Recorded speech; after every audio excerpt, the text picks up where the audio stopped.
Hey guys, tonight we're taking a little detour from our usual galaxy spanning adventures to dive deep into something perhaps even more mysterious, and certainly, in its own way, just as vast the ancient world.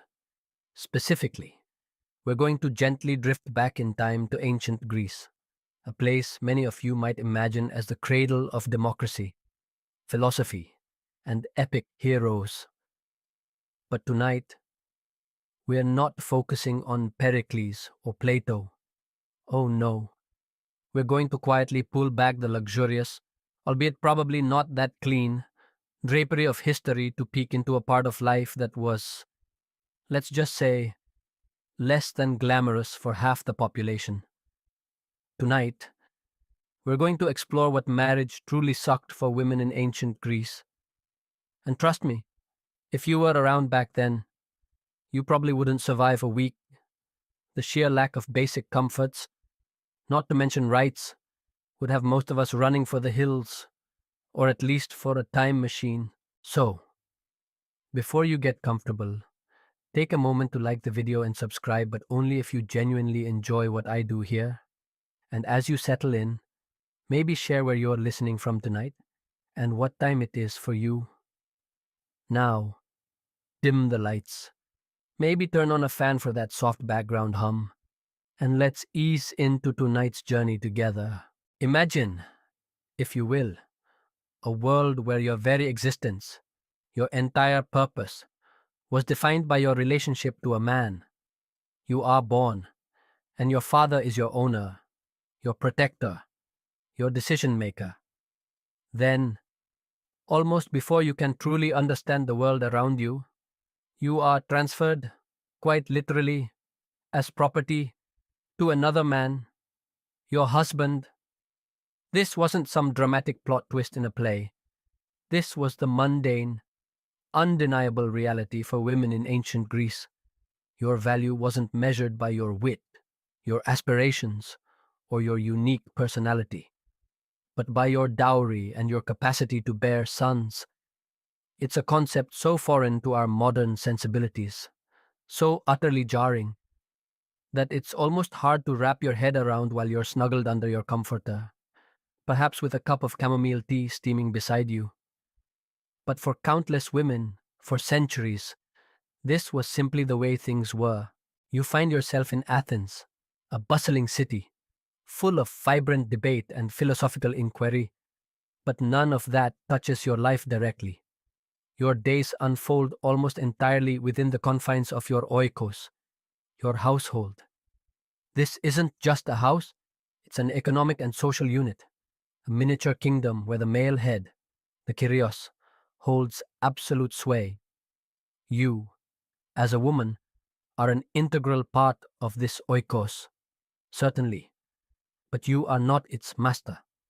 You are a resource, a manager of domestic affairs, a vessel for future generations, but never truly an independent agent. Think of it like this: your husband's reputation, his standing in the community, is tied to the smooth, efficient running of his household, and that falls squarely on your shoulders. It's a lot of responsibility, with very little authority. You're the CEO of a private corporation, but the board of directors rid your husband and any male relatives makes all the strategic decisions. And let's be clear, there's no Employee of the Month award for keeping the pantry stocked and the loom humming. Your primary duty, the one that overshadows all others, is the production of legitimate male heirs. This wasn't just about continuing the family line. It was deeply intertwined with religious duties, property inheritance, and the very structure of society. Without sons, the ancestral cult could not be maintained. The family name could die out, and property could be lost. So, the pressure on you is immense. Every pregnancy is a hopeful gamble, every birth a moment of intense anxiety. If you produce daughters, well, that's nice. But the real prize, the ultimate validation of your wifely duties, is a son. Historians still debate whether there was genuine affection within these marriages, or if they were purely transactional. While some evidence suggests bonds of partnership and love did form, the underlying structure was undeniably patriarchal, emphasizing duty and progeny over romantic love. It's a bit like being drafted for a very specific, lifelong mission, with very little say in the deployment. Consider your daily routine. You wake with the sun, or perhaps even before it. The household needs to be managed. This isn't just sweeping and dusting, it's overseeing slaves if your family is wealthy enough to possess them, or performing all the domestic chores yourself if you're not. You're spinning wool, weaving fabric, preparing meals, and ensuring that everything runs with meticulous order. The Greek house, especially for women, was designed for seclusion. The gymnasium, or women's quarters, was often located at the back of the house, away from the public areas where male guests would be entertained. You might catch a glimpse of the outside world through a narrow window, perhaps hear the distant chatter of the agora, but you are not a participant in it. Your world is confined, defined by walls and domestic duties. It's a life that might feel tranquil and predictable to some, but suffocatingly restrictive to others. Imagine spending your entire life within what amounts to a large, comfortable cage, albeit one that is impeccably organized. Now, let's talk about those public spaces: the agora, the bustling marketplace, the assembly, the gymnasia. These were vibrant hubs of male activity, places where ideas were exchanged, politics debated, and bodies trained. You, as a respectable Athenian woman, were largely excluded from these spheres. You might go to religious festivals, carefully veiled and accompanied, but even then, your presence was often secondary, for ritualistic purposes rather than active participation in the wider civic life. Think about how much of our identity today is shaped by our interactions outside the home, our careers, our friendships, our hobbies, our political engagement.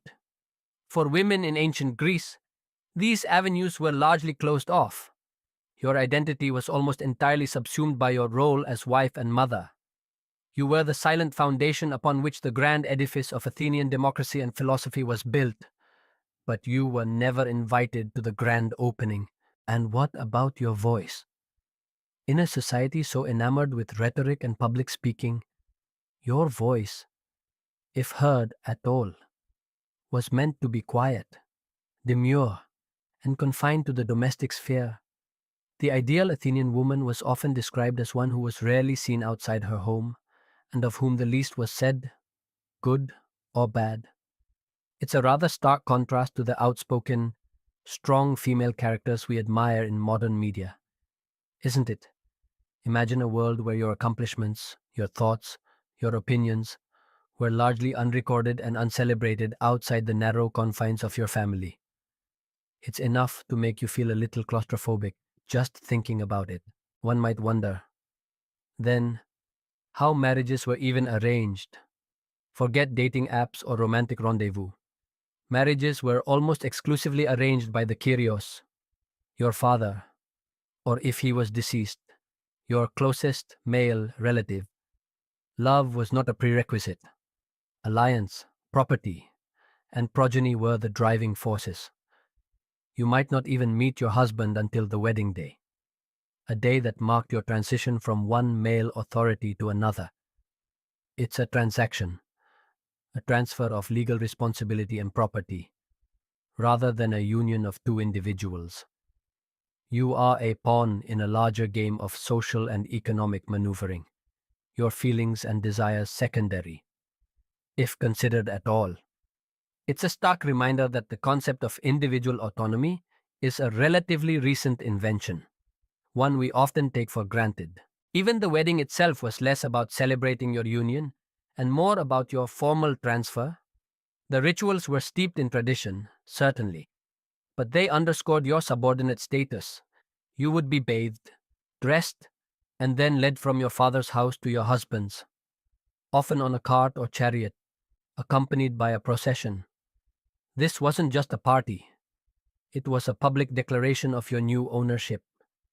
And once you entered your new home, your old life, your childhood, was essentially severed.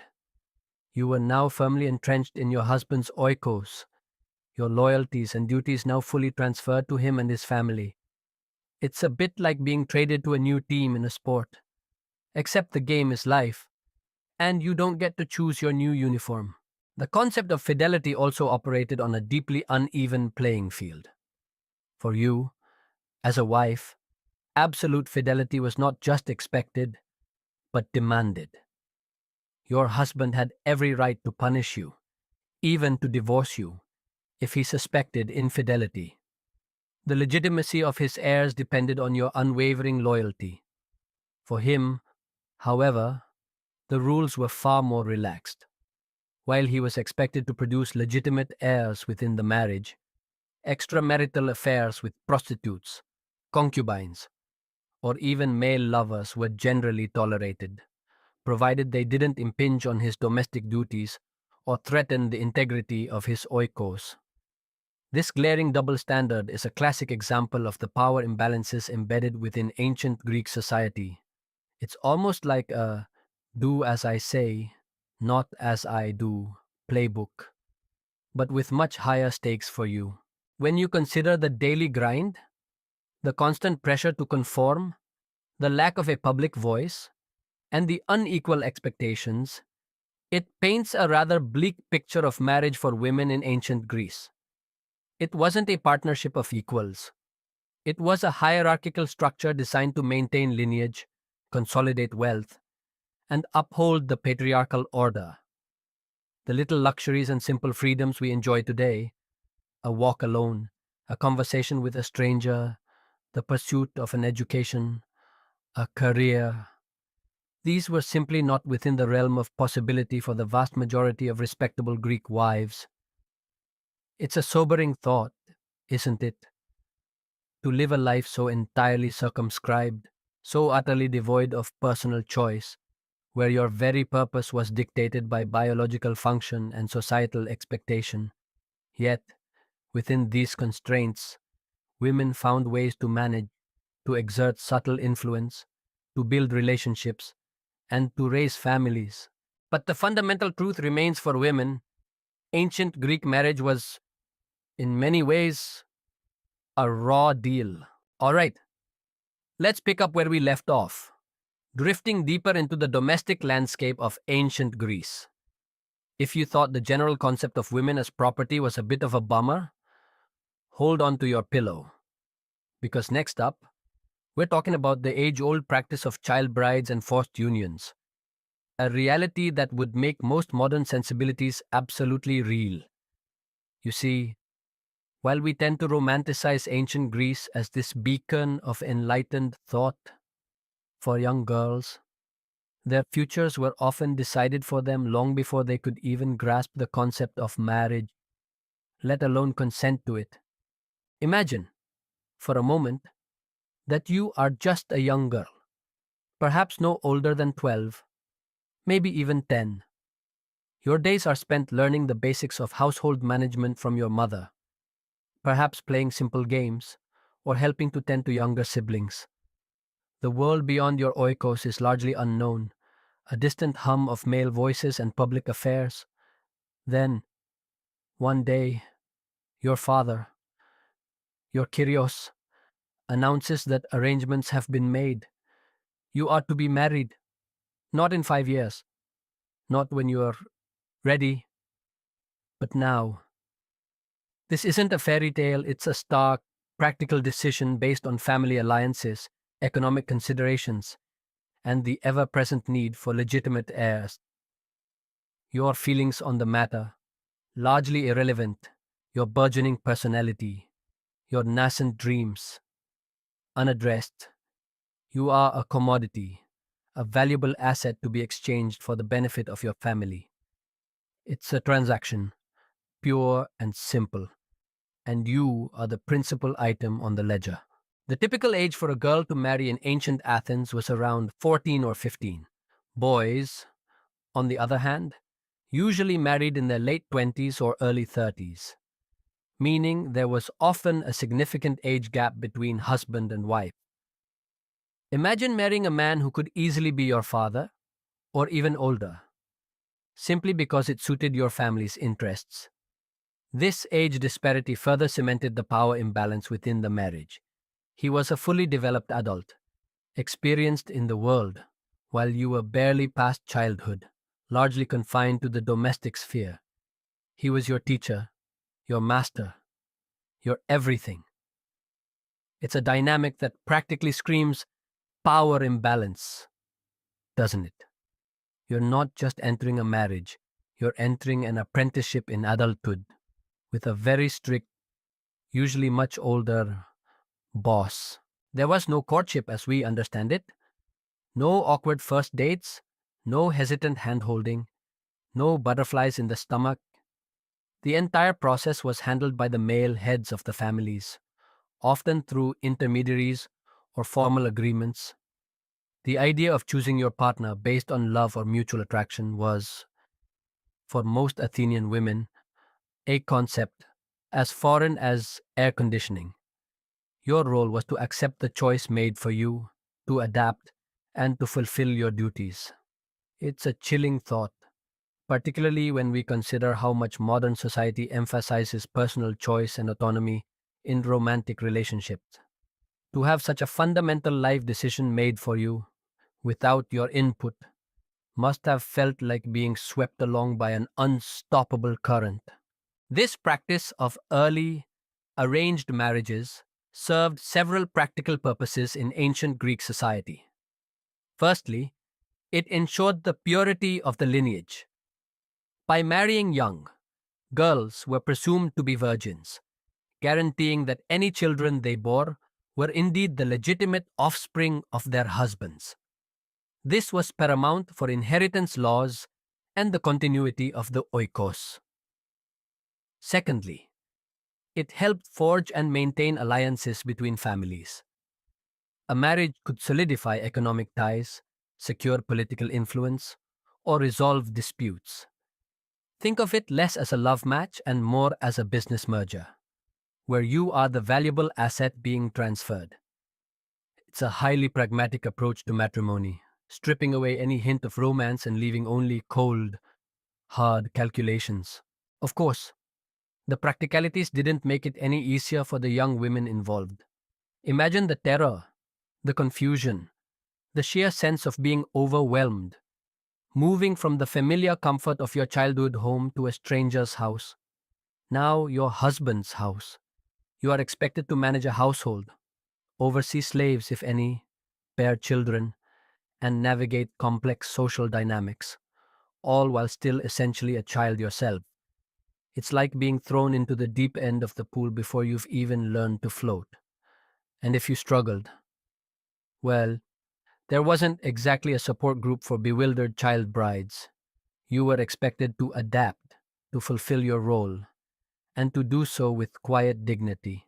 This brings us to a fascinating, if somewhat grim, historical detail, the concept of epikleros.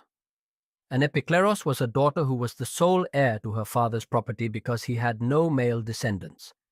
In such cases, she was legally obligated to marry her nearest male relative, often an uncle or cousin, to keep the property within the family line. She was, in essence, bound to the family property, a living testament to the fact that inheritance trumped individual desires. It's a situation that truly highlights the legal and social constraints placed upon women, where even their inheritance came with a very specific, inescapable marital obligation. You weren't inheriting wealth to use as you pleased. You were inheriting a duty, and a husband came with it. The lack of choice extended even to the very public ceremony. While a modern wedding is a celebration of the couple, in ancient Greece, it was a public declaration of the transfer of the woman. The bride was often veiled, symbolizing her modesty and her transition. The entire event was carefully orchestrated by the male relatives, And the young bride was largely a silent participant, a beautiful, if somewhat bewildered, figurehead in a ritual designed to assert male authority and lineage. It's a lot like a major corporate merger, complete with a fancy press conference where the product being acquired has no say in the terms. Even the concept of an unwanted marriage, as we understand it today, barely existed. If your family made the arrangements, that was your fate. There was no real mechanism for a young woman to refuse, no legal recourse, no social safety net for those who dared to defy the patriarchal order. Disobedience could lead to severe repercussions, potentially ostracization for both the girl and her family. So, the path of least resistance, and indeed the only practical path, was acceptance. You had to make the best of it, to find whatever small comforts and satisfactions you could within the confines of your predetermined life. The historical record, dominated by male voices, offers limited insight into the emotional lives of these young brides. Were they terrified? Resigned? Did some find unexpected affection or companionship with their older husbands? Scholars continue to debate the full spectrum of experiences. While we can imagine the terror and apprehension, it's also possible that, for some, the stability and security of a settled marriage, even one without love, was preferable to an uncertain future. After all, what else was there for a woman to aspire to in a world where public life was forbidden and personal autonomy was a foreign concept? This is where the unique situation of Sparta often comes up. While still fiercely patriarchal, Spartan women, compared to their Athenian counterparts, enjoyed a relatively higher degree of physical freedom and social influence. They participated in physical training, owned property, and were encouraged to be strong and healthy to bear strong children for the state. However, even in Sparta, marriage was still primarily about procreation and state service. And while girls might marry a little later around 1820, their unions were still arranged for the benefit of the state. So, while seemingly a better deal, it was still far from what we would consider true personal freedom or choice in marriage. It's like having a slightly larger cage, but a cage nonetheless. The sheer normalcy of these practices for the Greeks themselves is what's truly astonishing. For them, it wasn't harsh or unusual. It was simply the natural order of things, deeply embedded in their cultural, legal, and religious fabric. The idea that a woman might choose her husband, or that a young girl shouldn't be married off before puberty, would have seemed utterly ludicrous, even dangerous, to many ancient Greeks. It just goes to show how profoundly different societal norms can be across time and cultures, doesn't it? What seems fundamentally wrong to us today was, for them, the bedrock of their civilization. It's a reminder that history isn't just a collection of dates and names, but a complex tapestry of lives lived under vastly different rules. So, as you drift deeper into slumber, ponder for a moment the silent lives of these young brides, navigating a world where their worth was tied to their dowry and their womb, and their destiny was decided by men. It's a stark picture, but an essential one for understanding the full, complex story of ancient Greece. Let's gently ease back into the quiet hum of ancient Greece, specifically into the very heart of a woman's existence, the domestic cage of the oikos. If the previous chapter made you appreciate your right to choose your partner, this one will make you want to throw a party in your kitchen just for the sheer joy of its freedom. Because for ancient Greek women, their world, in almost every conceivable way, was their home. Not just a home, but the home, the oikos. This wasn't merely a place to live. It was the entire universe for a respectable woman, and it was a universe with very strict boundaries. Imagine waking up each day knowing your entire sphere of influence, your sole purpose, and your only recognized value existed within the walls of your house. You are the chief manager, the tireless overseer of a complex, self sufficient unit. This isn't just about making sure dinner is on the table, it's about overseeing the production of textiles, managing the food stores, supervising slaves if your family has them, and, most importantly, raising the children. Your life is an endless loop of practical tasks, a constant cycle of spinning wool into thread, weaving thread into cloth, turning raw ingredients into meals, and maintaining the order of the household. It's a job that demands meticulous attention to detail, endless patience, and considerable skill. But it's a job performed largely in silence and out of public view. The architecture of the ancient Greek house itself reinforced this female seclusion. While the men had access to the front courtyard peristyle and the more public rooms where guests might be entertained, the gymnasium, or women's quarters, was typically located at the back of the house, often upstairs or in a secluded part of the ground floor. It was designed to keep women away from the eyes of strangers, especially male visitors. Think of it like a very elaborate but incredibly effective security system designed to keep you in.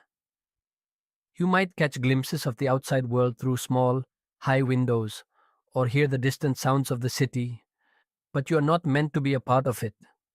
Your world is internal, domestic, confined. This isn't to say the women of the Oikos were idle, far from it. They were integral to the economic functioning of the household. The production of textiles, from the raw wool to the finished garment, was almost exclusively a female domain. You'd spend hours, days, weeks, seated at the loom, your hands deftly working the warp and weft, creating clothing for your family and perhaps even surplus for trade. This was a skilled craft, demanding artistry and precision, and it was a primary source of wealth and status for the oikos. Your ability to manage this process efficiently and to produce high quality goods directly contributed to your husband's standing in society. It's a rather stark picture. Your skill as a weaver directly translates to your husband's reputation. Talk about pressure, right? It's like your entire self worth is measured by how quickly you can knit a really complicated sweater. Beyond textiles, you are responsible for the proper storage and preparation of food, the care of the household's valuables, and the health and well being of its members. If you were from a wealthier family, you would oversee a staff of slaves, ensuring they performed their duties correctly. This required organizational skills, a good head for management, and the ability to command respect. You were, in essence, the COO of a busy, self sustaining enterprise. But unlike a modern COO, your authority was delegated, never inherent. Your husband, the Kyrios, remained the ultimate authority, the one who could overrule any of your decisions. It's a strange balance, immense responsibility with limited true power. The very concept of a woman's virtue was tied to her seclusion. A good woman was one who remained unseen, unheard, and unmentioned outside her home. The less gossip there was about you in the marketplace, the better your reputation, and by extension, your husband's. This social pressure created an intense self policing mechanism. You wouldn't dare venture out without a veil or without a male escort, and even then, your excursions would be limited to specific sanctioned events, like religious festivals. Imagine living in a society where your public anonymity was the highest compliment. It's a far cry from today's social media culture, where everyone's vying for attention. For ancient Greek women, the goal was precisely the opposite: to disappear into the quiet efficiency of their domestic lives. One common misconception is that this seclusion meant women were entirely isolated, while their public lives were severely restricted. Women within the oikos formed strong bonds with other women, mothers, daughters, sisters, female slaves, and perhaps even female relatives or friends who visited. These relationships provided emotional support, shared knowledge, and a sense of community within their confined world. It's important to remember that human beings are social creatures, and even under restrictive conditions, they find ways to connect and support one another. However, these connections were always within the framework of the oikos, rarely extending beyond it in any meaningful public way. Scholars still debate the extent of women's influence within the oikos. While men held ultimate legal authority, it's plausible that many women exercised significant practical power over the day to day running of the household, effectively controlling the domestic budget, managing the workforce slaves, and shaping the children's early education. Some argue that this gave women a certain informal power, a soft power that isn't immediately visible in legal texts or male authored literature. It's like being the conductor of an orchestra where the owner of the orchestra technically has final say, but everyone knows you're the one making the music happen.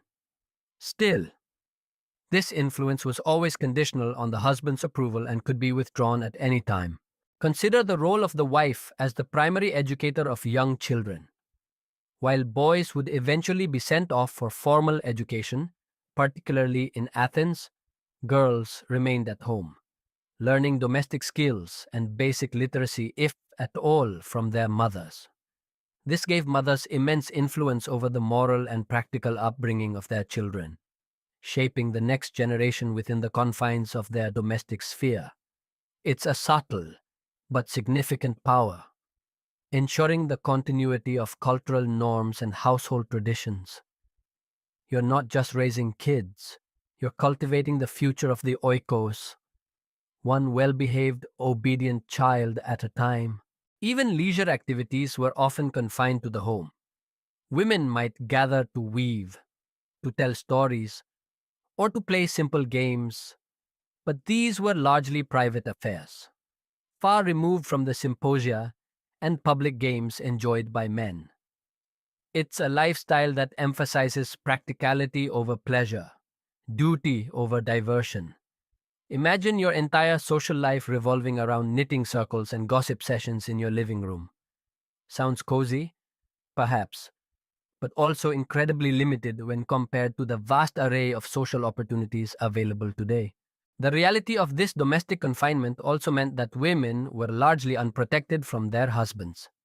While there were laws against extreme cruelty, the Kyrios had considerable authority over his wife, including the right to discipline her. There was no readily available system for intervention or protection if a woman faced abuse within her home. The private nature of the oikos, combined with the woman's lack of legal standing, meant that domestic issues were rarely scrutinized by the outside world. It's a sobering thought. The very walls that provided shelter also served as a barrier to external help, trapping women in potentially vulnerable situations. For a modern person, this degree of confinement and lack of public life is almost unfathomable. We live in a world where personal freedom, mobility, and public expression are highly valued. To be so utterly defined by your domestic role, to have your worth measured almost exclusively by your ability to manage a household and produce heirs, feels profoundly limiting. Yet, for thousands of years, this was the accepted norm. It underscores just how profoundly different our societies are, and how many of the freedoms we take for granted today were hard won struggles over centuries. It's enough to make you appreciate the simple act of stepping out your front door without a second thought. So, as the ancient world fades into your dreams, remember the silent, diligent women toiling within their oikos, their lives a testament to the powerful, yet often oppressive, structures of their time. They built the unseen foundations of a civilization renowned for its public grandeur, all from within their very private, very demanding domestic cage. All right, Let's continue our quiet journey back to ancient Greece, pulling back the veil a little further on the lives of women. If you've been imagining the confines of the oikos, now picture this. Almost everything beyond that domestic sphere was a no-go zone. Tonight, we're exploring how public life was largely forbidden for ancient Greek women, creating a stark division between their world and the bustling, vibrant public stage dominated by men. Imagine living in a city renowned for its democratic assemblies, its philosophical debates, its athletic contests, and its dramatic performances. Now, imagine being a permanent spectator, watching from the sidelines, or more often, not watching at all. For a respectable Athenian woman, participation in public life was not just uncommon, it was actively discouraged and often legally restricted. Your presence in these male dominated spaces would be seen as a breach of modesty, a sign of questionable character. It's like being perpetually stuck in the green room while the main show goes on, and you're not even allowed to peek through the curtains. The Agora, the central marketplace and civic hub of Athens, was the beating heart of public life. Here, men debated politics, conducted business, socialized, and exchanged ideas. This was where the foundations of Western philosophy and democracy were laid. And where were you? Almost certainly not there, unless you were a lower class woman selling goods, or a non-citizen woman like a hetera, more on them later. A respectable citizen wife would only venture into the agora under very specific circumstances, carefully veiled, and accompanied by a male escort. Even then, your purpose would be limited to quick errands, certainly not to linger or engage in conversation. Think of it as a drive-by grocery run, not a leisurely stroll through a bustling downtown. The same applied to political life. Athenian democracy, for all its innovations, was strictly a male affair. Only freeborn male citizens could vote, hold office, or participate in the assembly ecclesia. The idea of women having political rights or even expressing political opinions would have been utterly alien, even absurd, to most ancient Greeks. You were a subject of the laws, certainly, but you had no hand in their creation or enforcement. Your civic duty was performed not in the assembly, but in the oikos, through the raising of future citizens. It's a bit like being a devout fan of a sports team, but never being allowed into the stadium, or even to vote for the team captain. Then there were the cultural spectacles, the dramatic festivals, the Olympic Games, the philosophical lectures. These were central to Greek identity and communal experience. But again, for respectable women, access was severely limited or entirely forbidden. While some place might have been open to women, their attendance was often restricted to specific sections, and the content often reflected the male-centric worldview. The Olympic Games, for instance, were famously exclusive, with women forbidden not only from competing, but even from attending as spectators, under penalty of death. Imagine a Super Bowl where half the population isn't allowed through the gates. The cultural richness that we admire from ancient Greece was, in large part, a male privilege. This exclusion wasn't just about custom, it was deeply ingrained in the philosophical and legal thought of the time. Thinkers like Aristotle, while acknowledging women's role in reproduction, often described them as naturally inferior to men, lacking the rational capacity for public life. Plato, somewhat controversially for his time, envisioned a more equal role for women in his ideal state. But even his vision was an outlier, far from the prevailing reality. The prevailing belief was that women's nature was suited to the private, domestic sphere, while men's nature was suited to the public, civic sphere. This was seen not as a societal construct, but as a natural, almost divinely ordained order. Even religious practices, while often involving women, reinforced their distinct roles. Women participated in various cults and festivals, and some even served as priestesses. However, these roles were often distinct from male religious leadership, and even within religious contexts, women's public presence was often ritually controlled, emphasizing purity and segregation. For instance, the Eleusinian Mysteries, one of the most important religious cults, did allow both men and women to participate. But even there, the inner workings and leadership remained largely male dominated. So, while women had a spiritual life, it rarely translated into broader public authority or influence. The historical truth, often overlooked in romanticized retellings, is that Greek society was fundamentally androcentric, meaning male centered. The literature, art, and philosophical discourse that survive are predominantly from a male perspective, reflecting male concerns and male experiences. This makes it incredibly challenging for modern historians to fully reconstruct the lives and perspectives of women. We often have to read between the lines, inferring their experiences from what is said and what is not said by male authors. It's like trying to understand an entire conversation by only listening to one side of the phone call. One striking example of this public exclusion is the lack of formal education for girls. While boys from wealthy families received extensive training in rhetoric, philosophy, and athletics, preparing them for public life, girls were educated primarily in domestic skills by their mothers. If they learned to read and write at all, it was usually for practical household management, not for intellectual pursuits or public discourse. This educational disparity further cemented their inability to participate in public life, creating a self-perpetuating cycle of exclusion.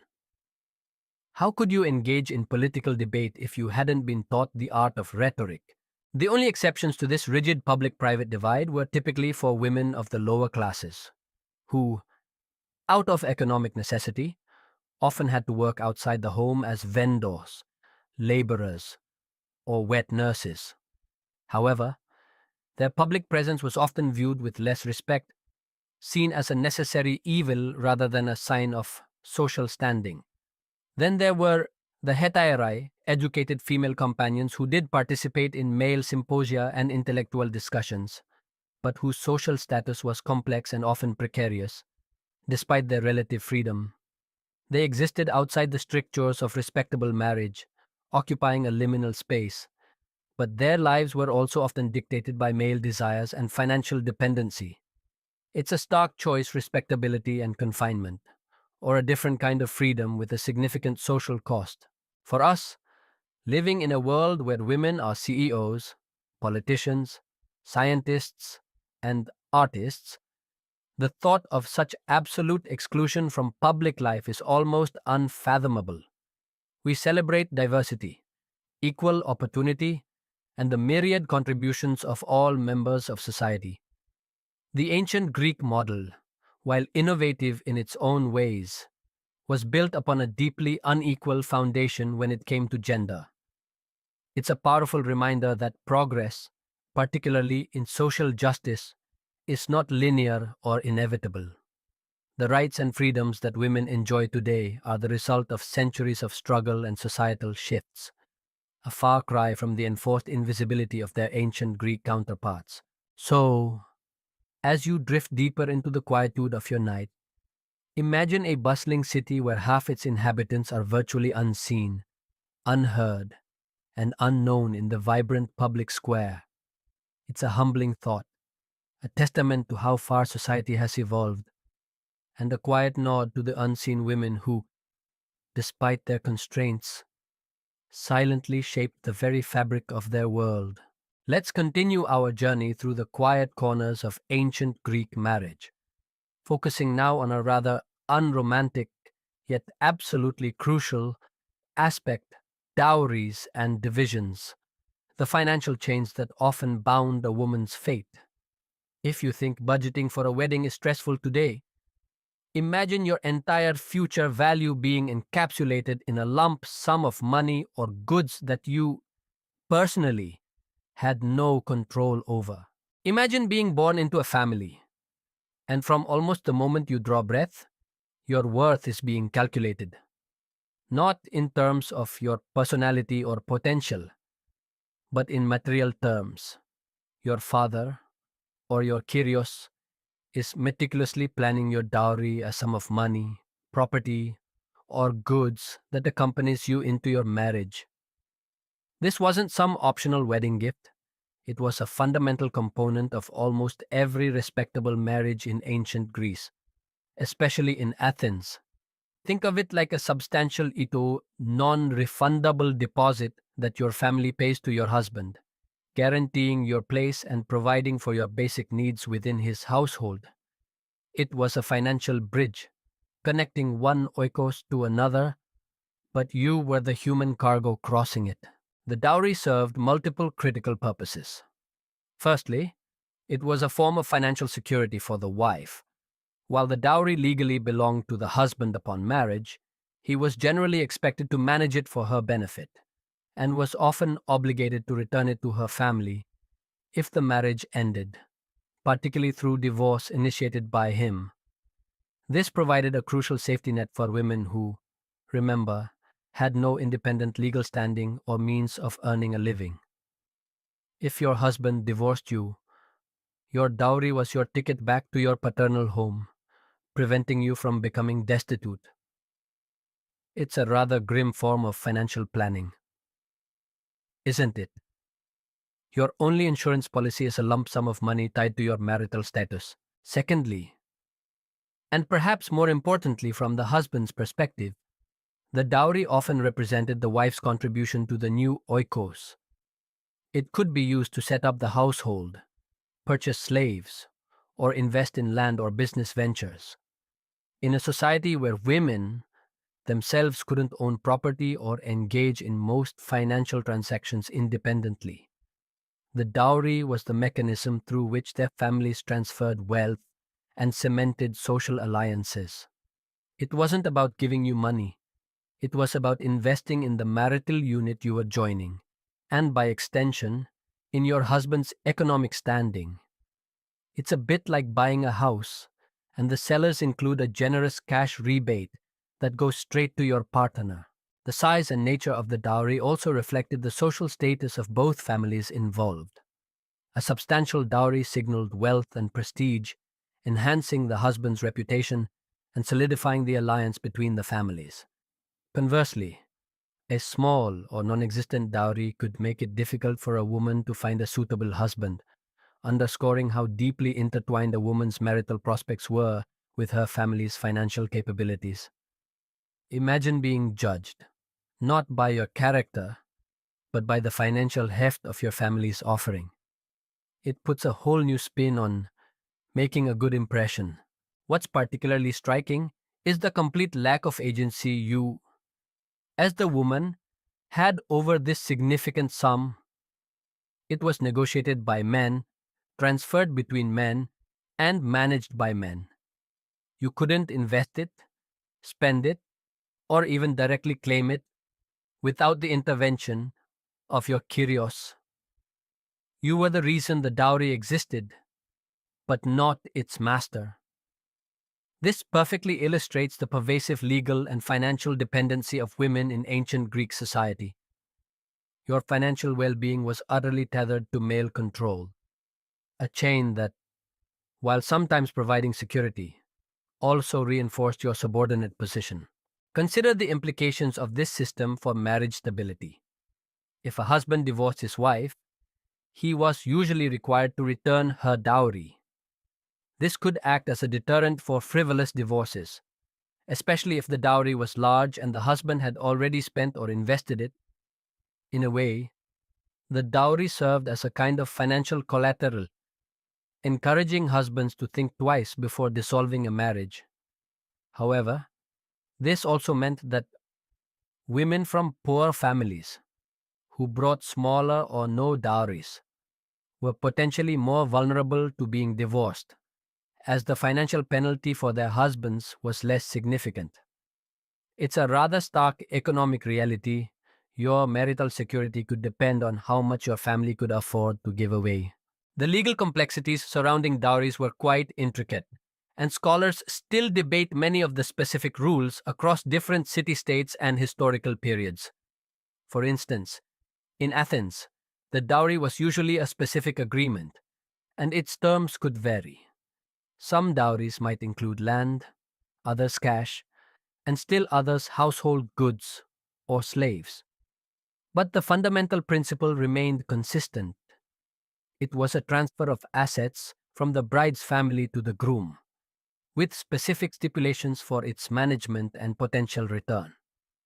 It's a fascinating example of how legal systems evolve to codify and control social practices, even those that seem fundamentally unjust by modern standards. A lesser known historical fact related to this is the concept of epideusis, which literally means addition. This was when a husband, often to protect family wealth or ensure the legitimacy of his children in case of his death, would make a formal arrangement for his wife's dowry to be managed by a trusted third party, typically a male relative of hers, rather than keeping it entirely under his own control.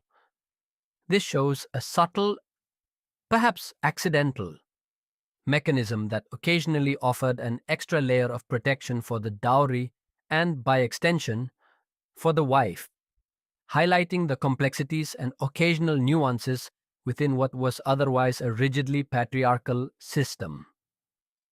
Historians still debate the frequency and exact legal implications of such practices, but it offers a glimpse into attempts to navigate these financial waters. The existence of dowries also affected a father's financial planning. Raising daughters meant setting aside substantial resources for their future marriages. This could be a significant burden, especially for poorer families who might struggle to accumulate a sufficient dowry, potentially limiting their daughters' marital options. Conversely, a father with many daughters might be compelled to marry them off quickly to avoid the ongoing financial strain of supporting them and preparing their dowries. It's a powerful incentive for early marriage, isn't it? Get those daughters married and secure, and their financial burden transfers to someone else. In contrast to the emphasis on dowries in some city-states like Athens, other Greek regions had different customs. For example, in ancient Sparta, while dowries existed, they were often less significant, and Spartan women had slightly more autonomy over property ownership after marriage. However, this was within the context of a highly militarized state where individual wealth and family lineage were often secondary to state service. So, while the specifics might vary, the underlying theme of women's financial lives being inextricably linked to their marital status and male control remained largely consistent across the Greek world. It's like trying to find a truly egalitarian financial system in a world where the very concept of gender equality simply didn't exist. You're looking for a needle in a historical haystack. So, as you slowly drift into dreams, consider the quiet gravity of the dowry, not as a romantic gift, but as a financial contract, a binding agreement that both secured and constrained the lives of ancient Greek women. It was a tangible representation of their worth, not as individuals, but as valuable assets in a complex societal exchange, a financial chain that, for better or worse, determined their place in the ancient world. Let's continue our gentle exploration into the challenging realities of marriage for women in ancient Greece. If we've established that their lives revolved around the domestic sphere and their financial worth was tied to a dowry, now let's delve into the ultimate, unyielding expectation placed upon them: procreation and patriarchy, a woman's sole purpose. Prepare to appreciate your freedom to pursue passions beyond just having babies. Imagine a society where your biological function is not just a part of your identity, but the defining purpose of your entire existence. For a woman in ancient Greece, especially in Athens, her primary, overriding duty was to bear children, specifically legitimate male heirs, to ensure the continuity of her husband's oikos household, and the preservation of his family line. This wasn't some casual hope. It was a deeply ingrained societal expectation, a legal imperative, and a profound religious obligation. You were, in essence, a vessel for the future, your body serving a purpose far grander than your individual desires. The pressure to produce sons was immense. Without a male heir, a family line could die out, ancestral religious cults could cease to be maintained, and property could be dispersed. For the ancient Greeks, the continuity of the oikos was paramount, extending beyond mere bloodline to encompass property, civic identity, and religious duty. So, every pregnancy was a high stakes gamble, every birth a moment of intense anxiety for the family. If you bore a son, you were validated. Your position within the oikos solidified. If you bore only daughters, the pressure would mount, and your husband might even consider options like divorce or adoption to secure an heir. It's a heavy burden. Isn't it your entire self-worth tied to the gender of your offspring? This emphasis on procreation wasn't just a social norm, it was often codified in law. For example, in Athens, the purpose of marriage was explicitly stated as the procreation of legitimate children. This meant that children born outside of a legal marriage, or whose paternity was questionable, generally lacked civic rights and could not inherit property. This legal framework placed an enormous responsibility on the wife to be faithful and to produce unquestionable heirs. It's a very strict contract, where your output is measured in tiny human deliverables. And the quality control is incredibly stringent. The concept of male dominance or patriarchy permeated every aspect of this procreative imperative. Men were seen as the active agents in reproduction, providing the seed for new life, while women were considered passive recipients, providing the soil in which the seed would grow. This biological model, while scientifically inaccurate, reinforced the idea of male superiority and female subordination. It justified the belief that women's bodies existed primarily for male purposes to bear his children, to ensure his legacy. Imagine being told that your very biology is designed to serve someone else's continuity. Childbirth itself was a dangerous affair in ancient Greece. Without modern medical knowledge or sanitation, both mother and child faced significant risks. Mortality rates were high, and every birth was a testament to a woman's resilience and often a brush with mortality. Yet, despite the inherent dangers, the expectation to continually reproduce remained. It's a stark reminder of the physical demands placed on women, often without adequate support or recognition for their immense sacrifices. You're expected to be a factory, regardless of the factory conditions.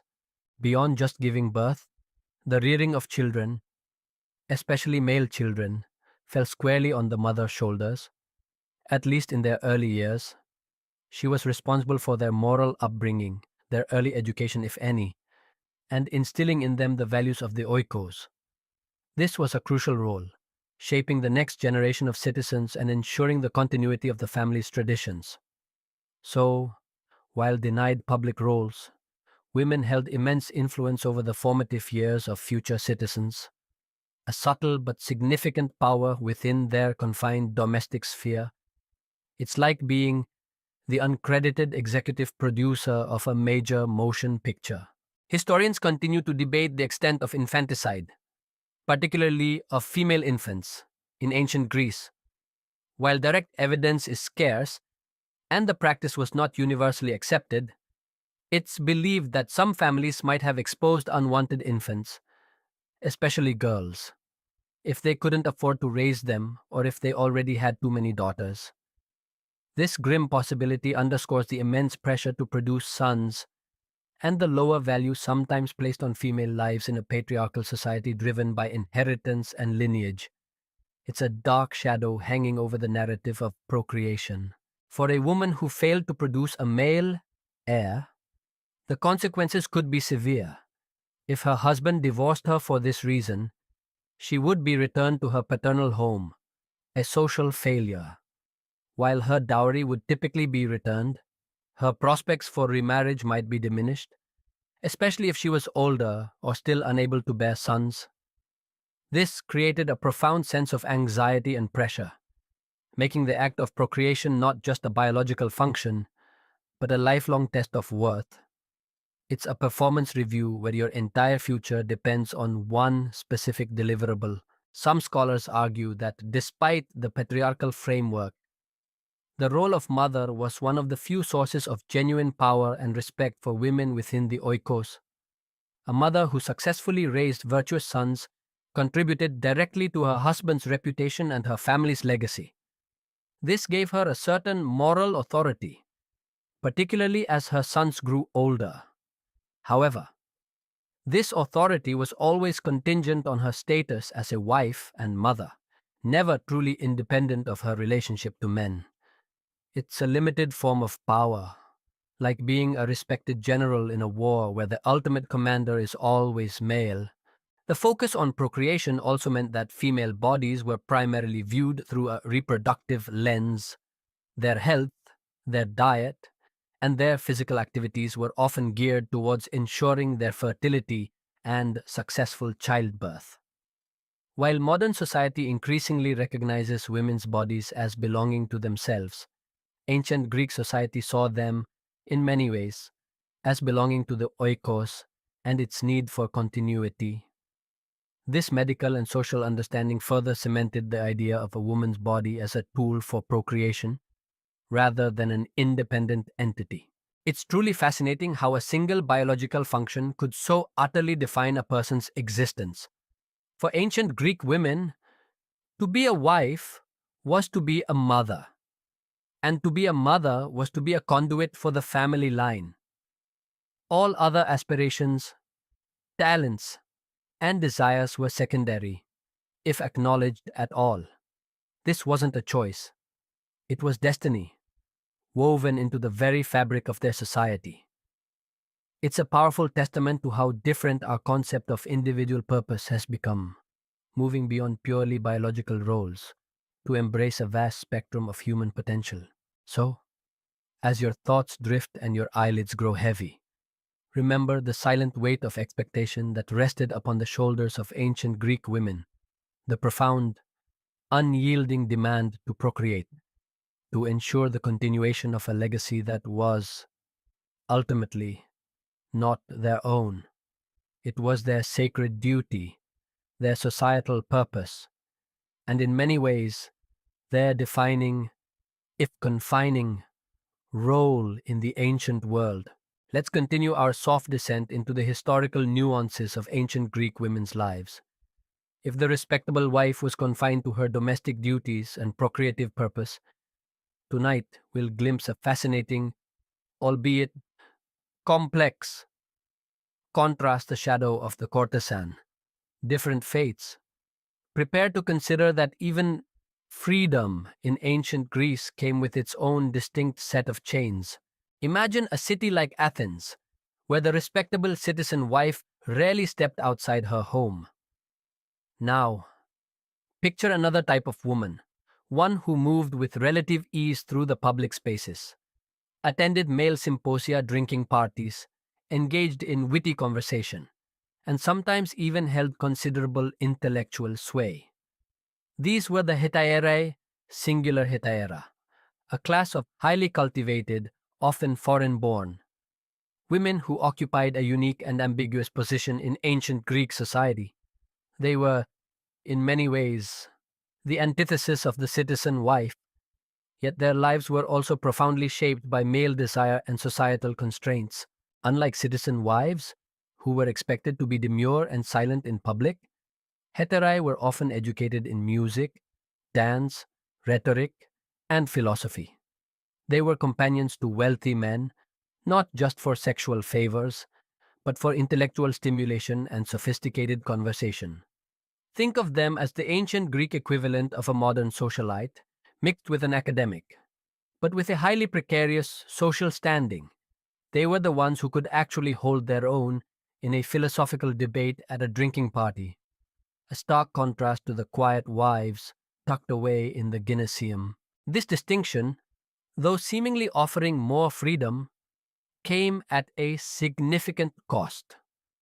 While citizen wives were respected for their domesticity and their role in producing legitimate heirs, heterae lacked legal protection, could not marry citizens, at least not legitimately, and their children were not considered citizens.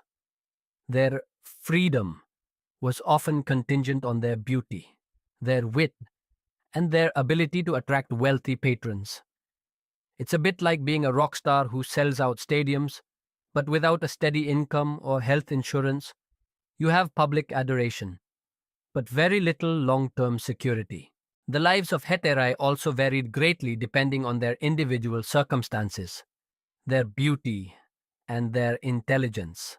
Some, like the legendary Aspasia of Miletus, companion of Pericles, were renowned for their intellect and influence, attracting circles of philosophers and politicians. Aspasia, in particular, is often seen as an anomaly, a woman who wielded significant informal power in a male dominated world, even allegedly advising Pericles on rhetoric. However, even she remained an outsider, never fully integrated into Athenian citizen society.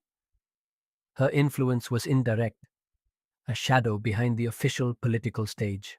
For many heteri, their lives were less about intellectual discourse and more about sheer survival. They often came from foreign lands or were former slaves, meaning they had no family network to fall back on, no dowry to secure their future. Their success depended entirely on their ability to please their patrons, which could be a fleeting and unreliable source of income. When their youth and beauty faded, their prospects often dwindled, leaving them vulnerable to poverty and exploitation. It's a high wire act, where a single misstep or the loss of a patron could mean ruin. This leads us to a crucial, if perhaps uncomfortable, distinction. The ancient Greek world had a complex system of female companions. There were the heterae, who were typically educated and cultivated. Then there were pornei, common prostitutes, who occupied the lowest rung of the social ladder, often working in brothels and with no social standing whatsoever. The hetera was closer to an independent professional, using her intellect and charm to secure a living, while the porn was often a slave or an impoverished woman with no choice but to sell her body. It's important to understand these nuances to avoid lumping all non-citizen women into one simplistic category. The existence of heterae highlights the hypocrisy inherent in ancient Greek society's approach to female roles.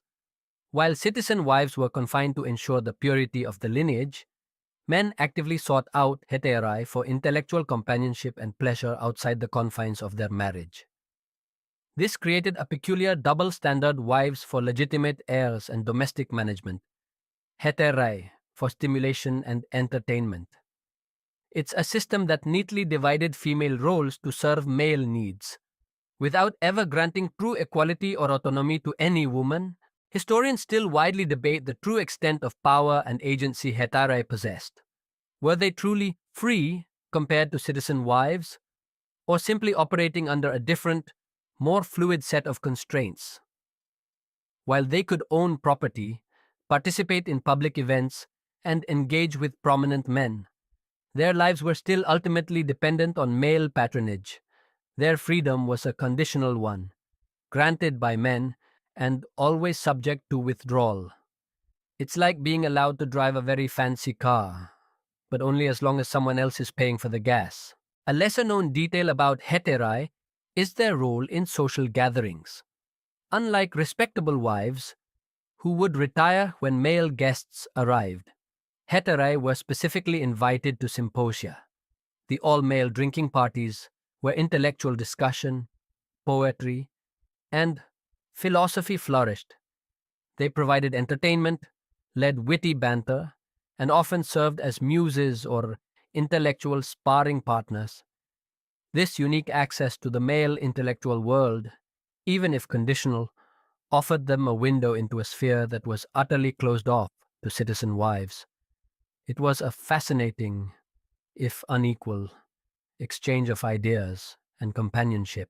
Consider the famous example of Phryne, a hetera renowned for her beauty who was allegedly the model for Praxiteles' Aphrodite of Cnidus, and later stood trial for impiety.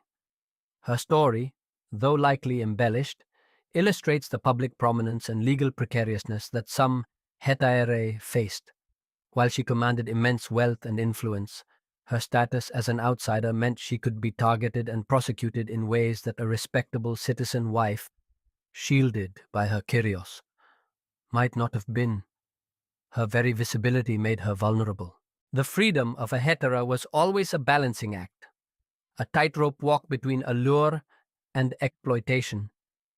They might enjoy more mobility and intellectual engagement than citizen wives, but they lived without the social respectability or legal protections afforded by marriage.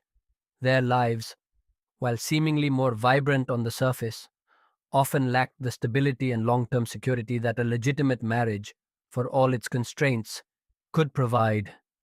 It's a reminder that what looks like freedom from afar might still be a different kind of cage up close. So, as you drift into the tranquil depths of your slumber, contemplate the contrasting fates of women in ancient Greece. On one hand, the quiet, constrained life of the respectable wife. On the other, the glittering, yet precarious, existence of the hetaira. Both paths, though vastly different, underscore the pervasive male dominance that shaped every woman's destiny in that ancient world. Let's continue our quiet exploration of ancient Greek marriage, focusing now on a particularly difficult aspect for women: divorce, a man's prerogative. If the previous chapters painted a picture of limited autonomy in entering marriage, prepare to understand how even exiting it was overwhelmingly controlled by men, leaving women with very few options. Imagine a situation where your husband decides, for whatever reason, that he no longer wishes to be married. Perhaps you haven't produced enough sons, or he's found a more advantageous alliance, or simply grown tired of you. In ancient Athens, a man could divorce his wife relatively easily. All he had to do was send her away from his house, often with a simple declaration of repudiation. He didn't need to provide a reason, nor did he need your consent. It was his right as the kyrios of the household, a stark testament to his absolute authority. Think of it as an executive decision, where you're the asset being divested and you have no say in the shareholder meeting. This ease of divorce for men stands in stark contrast to the incredibly difficult process for women. If a wife wished to divorce her husband, she could not simply leave. She had to present her case to the archon, a high-ranking Athenian magistrate, and provide compelling reasons for the divorce, such as extreme cruelty or gross neglect. Even then, her request was often scrutinized, and she typically needed the support of her own male relatives, her father or brothers, to champion her cause. This legal hurdle was immense, and successfully navigating it was a rare feat for a woman acting on her own behalf. It's like trying to win a major lawsuit without a lawyer, against an opponent who practically wrote the law. The primary reason for this asymmetry in divorce laws stemmed from the fundamental purpose of marriage in ancient Greece: the production of legitimate heirs and the continuation of the oikos. A man divorcing his wife simply meant he would seek another woman to fulfill this role. For a woman to divorce her husband, it threatened the stability of his oikos, challenging his authority and potentially leaving him without legitimate heirs. The system was designed to protect the male lineage and property, not the emotional well-being or individual desires of the wife. Consider the societal implications of a divorced woman. If her husband sent her away, she would typically return to her paternal home, and her dowry would be returned to her family. While this provided a financial safety net, her social standing could be diminished. She was no longer a respected wife in her husband's oikos, and her prospects for remarriage might vary depending on her age, fertility, and the reputation of the divorce. If she was the one who initiated the divorce, she might face even greater social stigma, as it was seen as an act of defiance against the established order. It's a very public declaration of personal failure, even if the failure wasn't yours. The economic reality also played a significant role. A divorced woman having no independent means of income was entirely dependent on her male relatives. If her father was deceased or unwilling to take her back, her situation could become dire. This dependency further constrained a woman's ability to seek divorce, even in abusive or unhappy marriages. The social and economic cost of leaving a marriage, even a bad one, was simply too high for most women to contemplate without the full backing of their family. It's like being trapped in a bad job with no other job prospects and a mountain of debt. A peculiar legal mechanism sometimes debated by historians is the concept of apolepsis. While a man would ekpempen, send out his wife, a woman would apolepin, leave her husband. This seemingly simple difference in terminology actually underscored the unequal power dynamics. Her leaving was an act that required justification and often public support, whereas his sending her away was merely an exercise of his domestic authority. This linguistic nuance reflects the deeply ingrained societal belief that men were the active agents in initiating major life changes, while women were largely passive recipients or reactants. It's a linguistic mirror reflecting the power imbalance. There were, of course, extreme circumstances that might make a woman's divorce more justifiable in the eyes of society. If a husband was impotent, or if he was proven to be violent to the point of endangering her life, these might be grounds that the Archon would consider. However, proving such claims was difficult for a woman who was largely confined to her home and had little access to legal recourse or public forums. She couldn't simply call the police or gather witnesses from her social circle, as her social circle was largely confined to her own household. The prevalence of divorce in ancient Greece is a matter of ongoing academic debate. While the laws made it easy for men, it's unclear how frequently divorces actually occurred. Some scholars argue that while legally simple, divorce might have been less common in practice due to social pressures, the desire to maintain family alliances, and the financial implications of returning a dowry. However, other historians point to literary and legal examples that suggest divorce was not an infrequent occurrence, particularly among the elite, who had more flexibility in navigating these social and economic considerations. The truth, as often happens in history, probably lies somewhere in the middle. One particularly grim aspect was what happened to the children of divorced parents. If a husband divorced his wife, the children, especially the male children, almost always remained with him. They were part of his oikos, his property, and essential for the continuity of his lineage. The mother, despite having carried and nurtured them, had no legal claim to her children and might be separated from them entirely upon divorce. Imagine the emotional devastation of being cut off from your children, with no legal right to visitation or custody. It's a heartbreaking consequence of a system that prioritized male lineage above all else. So, as you slowly drift into dreams, consider the profound insecurity that must have shadowed the lives of ancient Greek wives, their marital status, their social standing, their very connection to their children, all rested on the whim of their husband, with very little legal or social recourse for them to challenge his decisions. It's a stark reminder of a time when personal autonomy was a distant concept, especially for women, and the end of a marriage was almost always a man's prerogative. Let's continue our soft descent into the historical world of ancient Greek women, turning our attention now to a place often cited as an anomaly in the narrative of female subjugation, Sparta's exception, a different yoke. If you've been picturing Athenian women confined to their homes, prepare for a slight shift.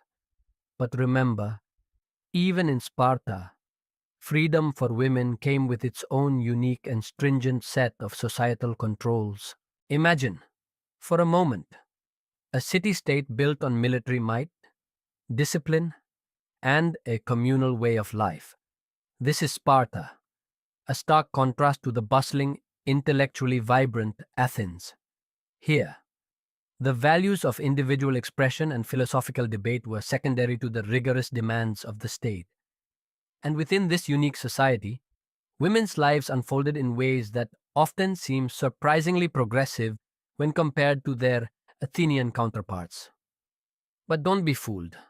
Progressive in ancient Sparta still meant a very specific kind of control, a different kind of yoke. Spartan women were renowned for their physical prowess. Unlike Athenian girls, who were educated in domestic skills, Spartan girls underwent rigorous physical training alongside boys. They ran, wrestled, threw the javelin, and practiced other athletic feats. This wasn't for leisure or personal achievement, it was for the good of the state. Strong, healthy women were believed to produce strong, healthy babies, particularly male warriors, which was paramount for Sparta's military dominance. So, while you might have enjoyed more time outdoors and a more active lifestyle than your Athenian sister, your physical training was ultimately for the benefit of the state's reproductive goals. It's like being a top tier athlete, but your entire career is about producing future athletes for the team. Furthermore, Spartan women had remarkable property rights. They could inherit and own land, and over time, through inheritance, Spartan women came to own a significant portion, perhaps as much as 35–40% of all Spartan land. This economic independence gave them a degree of influence and power that was virtually unheard of for women in other Greek city-states. You could manage your own estates, oversee agricultural production, and even lend money. This was a profound difference from Athenian women, who were legally dependent on their kyrios for property matters. Imagine the sheer financial leverage this gave Spartan women within their households and in society. It's like being able to buy your own yacht, rather than just sailing on your husband's. However, this economic power was still within the confines of a militarized, patriarchal society. Their property ownership was designed to ensure the continuity of the oikos and provide resources for future warriors, not necessarily to empower individual women for their own sake. And while they managed the states, men still held ultimate political power. The famous Lycurgan constitution, which shaped Spartan society, was designed by men, for men, to maintain the state's military superiority. So, while women might have been powerful landowners, they weren't debating laws in the Apella Spartan assembly. Marriage in Sparta also differed significantly. While still arranged, Spartan girls typically married at a slightly older age, around 18 to 20, rather than the Athenian 14 or 15. This allowed them more time to develop physically and mentally before embarking on motherhood. Husbands, on the other hand, often married in their late 20s or early 30s, as they were expected to live in communal barracks until age 30. This meant that couples often lived separately for the early years of their marriage, with the husband visiting his wife only discreetly at night.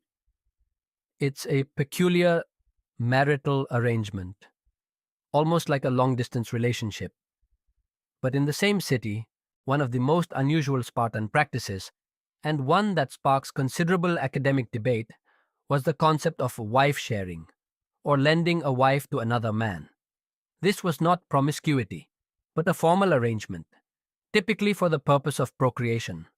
If a man was older or unable to have children, he might lend his wife to a younger, more virile man to produce offspring for his oikos.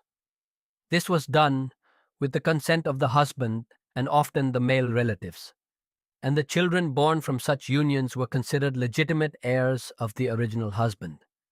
This practice, while shocking to modern sensibilities, further underscores how deeply embedded the purpose of procreation for the state was within Spartan marital practices. It's the ultimate expression of the community's needs, trumping individual emotional bonds. Historians still widely debate the precise nature and frequency of such wife sharing.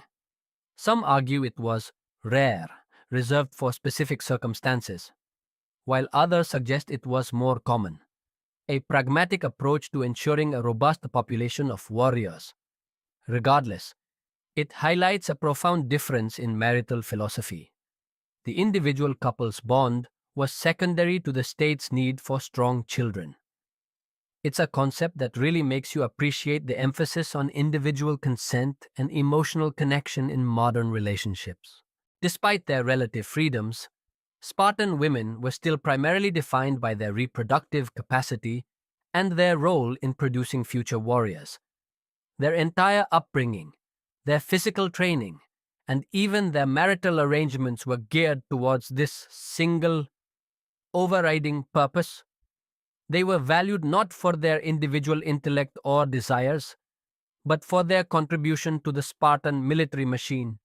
It was a utilitarian approach to womanhood, where everything was bent towards the strength and survival of the state. Even their public presence, while more visible than Athenian women's, was still under state control. They attended festivals and public events, but always within the Spartan framework of discipline and communal duty.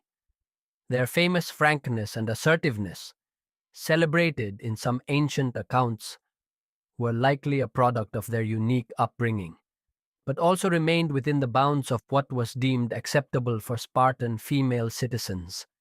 They could speak their minds, yes, but only within the very specific parameters of Spartan values.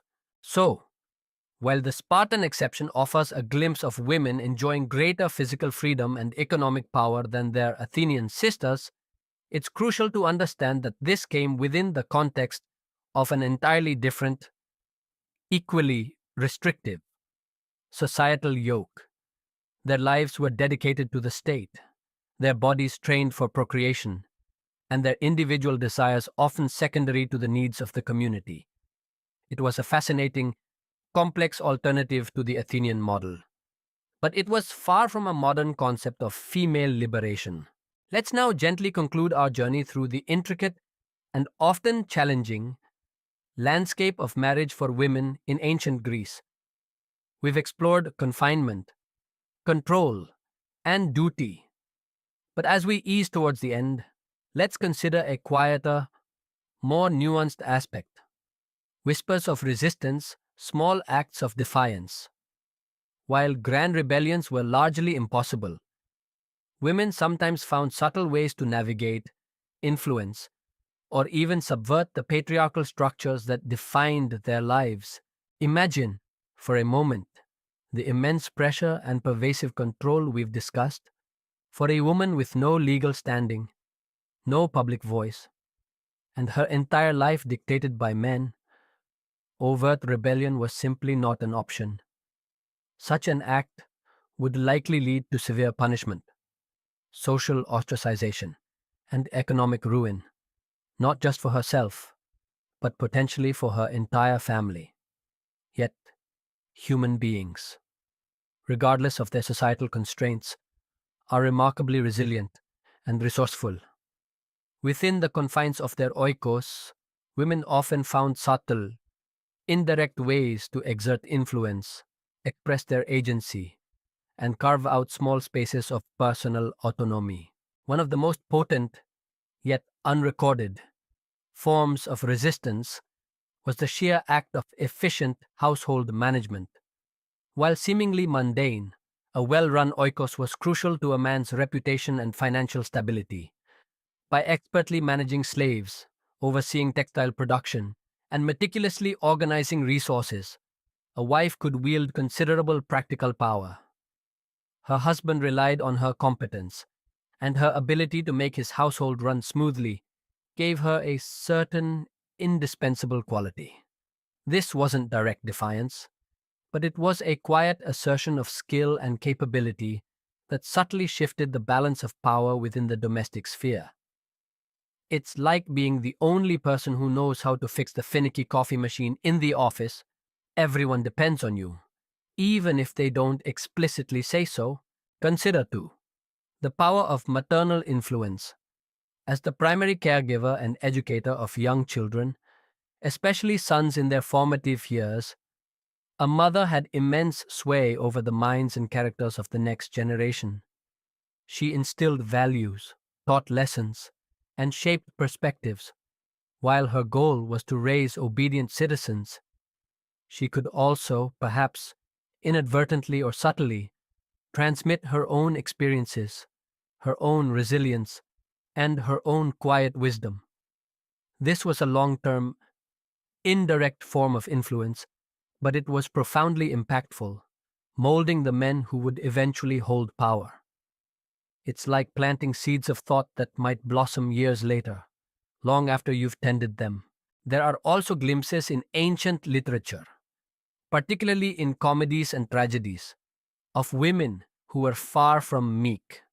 While these are often fictionalized and sometimes exaggerated for dramatic effect, plays like Aristophanes' Lysistrata, where women go on a sex strike to force peace, or the defiant heroines of Greek tragedy like Antigone, show that the idea of a strong willed, opinionated woman was not entirely absent from the Greek imagination. While these were not reflections of daily reality, they suggest a societal awareness, perhaps even an underlying anxiety about female agency and the potential for women to challenge norms. It's a bit like modern satire. It might be fictional, but it often reflects real world tensions and unspoken desires. Another subtle form of agency came through religious practices. While public religious roles were often gendered, women were actively involved in many cults and festivals. These provided opportunities for women to gather outside the immediate confines of their oikos, to interact with other women, and to participate in rituals that held communal significance. While still controlled by broader societal norms, these religious spheres offered a sanctioned outlet for female community and expression that was largely absent from other areas of life. Imagine it as your weekly social club, but with ancient gods and solemn rituals instead of book discussions. There is also the intriguing, though often debated, notion of female networks and solidarity. Within the gynaecium and among female relatives and friends, women likely shared experiences, offered support, and perhaps even covertly resisted male demands. These informal networks, unrecorded in official histories, would have been crucial for emotional sustenance and practical advice. While not a political movement, this quiet solidarity offered a lifeline in a world designed to isolate. Historians still widely debate the true extent and impact of these hidden female communities, but their very existence offers a glimmer of shared strength. Even in something as seemingly restrictive as the dowry system, some women, through their families, might have exercised subtle leverage. A powerful family, offering a substantial dowry, could potentially negotiate more favorable terms for their daughter within the marriage, perhaps ensuring better treatment or greater control over household resources. This wasn't personal agency, but it was a form of indirect power wielded through family influence, a subtle tug of war behind the scenes of official marriage contract. The very act of survival and thriving within such restrictive conditions could be seen as a form of quiet defiance. To manage a complex household, raise healthy children, and maintain one's dignity despite overwhelming societal pressure was an act of immense strength and resilience. It wasn't loud, it wasn't revolutionary, but it was a powerful testament to the human spirit's ability to adapt and endure. It's like navigating a labyrinth blindfolded and still finding your way through. Ultimately, While the grand narrative of ancient Greek history is dominated by male voices and male achievements, it's crucial to remember that women were not simply passive victims.